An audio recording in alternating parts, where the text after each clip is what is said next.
हरे कृष्ण। गुरुर्ब्रह्मा गुरुर्विष्णु गुरुर्देवो महेश्वर गुरुर साक्षात परब्रह्म तस्मै श्री गुरवे नमः।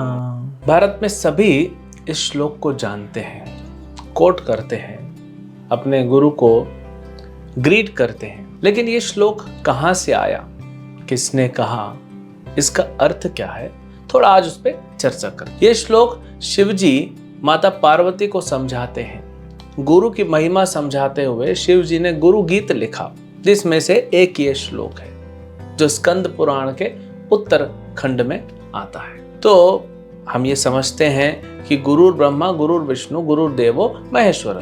गुरु ही ब्रह्मा है, गुरु ही विष्णु है, गुरु ही महेश्वर है। इसको सही तरीका क्या है समझने का, इसका सही अर्थ क्या है, वो हमें समझना चाहिए। गुरु ब्रह्मा नहीं है, गुरु विष्णु नहीं है, गुरु शिव नहीं है।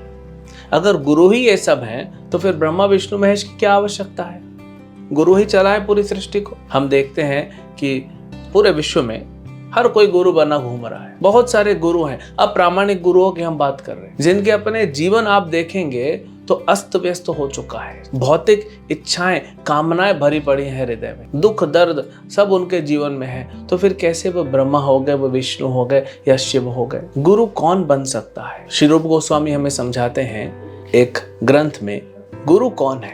वाच वेगम मनस क्रोध वेगम जीवा वेगम उदर उपस्थ वेगम एतान वेगान यो विषहेत धीरा सर्वान अपिमान पृथ्वीम सशिष्यात्। पूरे पृथ्वी में वह व्यक्ति शिष्य बना सकता है। कौन?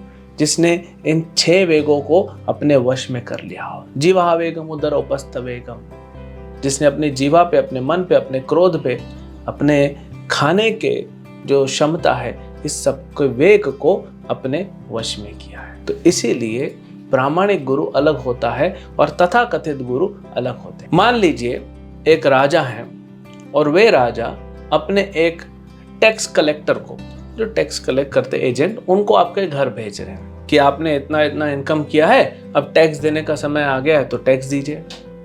तो आप उस व्यक्ति को सम्मान देंगे। कैसा सम्मान देंगे? राजा के समान ही सम्मान देंगे। क्यों? वह राजा नहीं है, वह राजा का प्रतिनिधि है।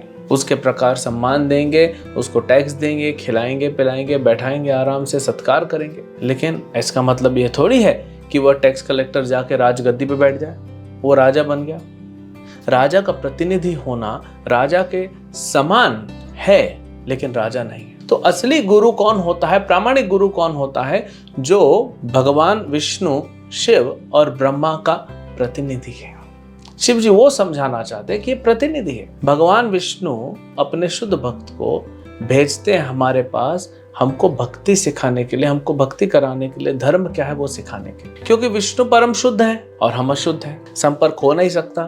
हालांकि भगवान के अंश हैं, लेकिन संपर्क नहीं हो सकता क्योंकि वे तो शुद्ध हैं और हम अशुद्ध हो चुके हैं। तो गुरु को भगवान भेजते हैं जो एक ब्रिज का काम करते हैं। वे धीरे धीरे हमको शुद्ध करते हैं और फिर भगवान के संपर्क में लाके भगवान की सेवा में लगाते हैं। तो गुरु भगवान के प्रतिनिधि के रूप में कार्य करते हैं।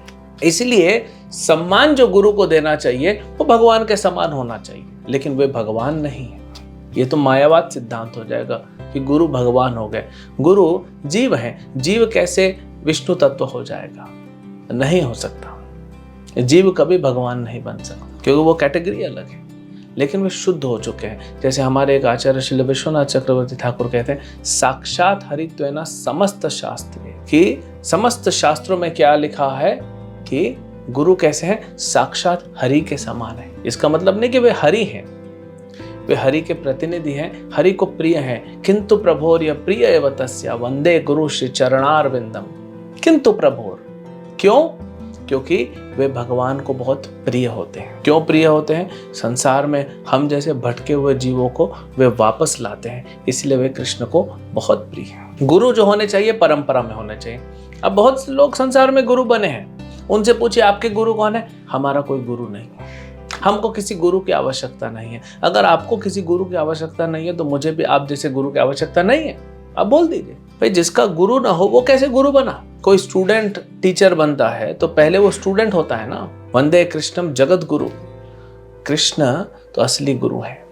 और जो कृष्ण की शरण लेते हैं भगवान उनको प्रतिनिधि बना के, गुरु बना के भेजते हैं प्रचार करने के। तो हर कोई गुरु नहीं हो सकता, जब तक गुरु की शरण नहीं लेगा वह गुरु नहीं बन सकता। फिर इसमें आगे बताते हैं गुरु साक्षात परब्रह्म।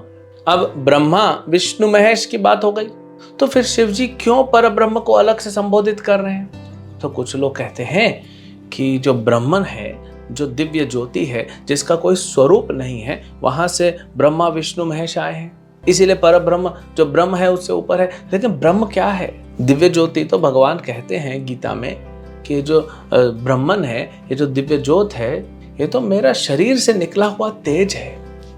मतलब असली परब्रह्म कौन है? कृष्ण है। अर्जुन भी भगवत गीता में इस चीज की पुष्टि करते हैं, परम ब्रह्म परम धामम पवित्रम इदम उत्तमम। आप कौन हो? कृष्ण, आप परब्रह्म हो। तो भगवान विष्णु, शिव जी जो महेश और ब्रह्मा, ये तीनों जो हैं वो भगवान कृष्ण के अवतार ही माने जाते हैं, गुण अवतार।